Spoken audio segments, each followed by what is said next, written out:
তিনি সেই প্রতিষ্ঠানে আজকে সভাপতির দায়িত্ব পালন করছেন এবং আজকে এই প্রতিষ্ঠানে দায়িত্ব পালন করছেন। যখন শুরু হলো সিদ্ধান্ত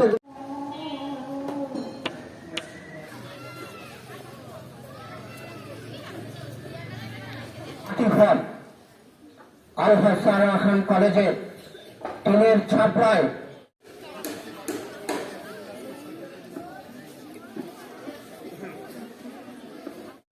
হস্তান্তর করা যায়, আপনারা ছুটতে থাকবেন। সময় যারা টকবগে যুবক ছিল তাদের এই নির্বাচনটা ছিল জায়গাটা, এখানে একটা ডান্স স্কুল করা দরকার, মেয়েরা অনেক দূর থেকে আসে। আমাদের এলাকার লোক এরা কোথায় গ্রস্ত হবে, তা আমি সবাইকে নিয়ে বসে ওনাদের থেকে বসলাম, বড় বললাম যে আপনারা যে টাকাতে জায়গা কিনেছেন সেই টাকাই পাবেন, কিন্তু যদি কেউ মিথ্যে কথা বলেন তাহলে কিন্তু টাকা দেওয়া হবে না।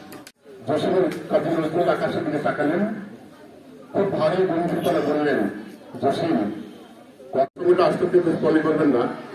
উনি ছাত্র জীবন থেকেই এই অঞ্চলের মানুষকে অরাজনৈতিকভাবে সহযোগিতার চেষ্টা করেছেন, অনেক ছেলেদের চাকরি দিয়েছেন। গত 15 দিন আগেও এই গাজীরহাটের মহিষদিয়ার গ্রামের একটি ছেলেকে বাংলাদেশ ব্যাংকের অ্যাসিস্ট্যান্ট ডিরেক্টর পদে চাকরি দিয়েছেন।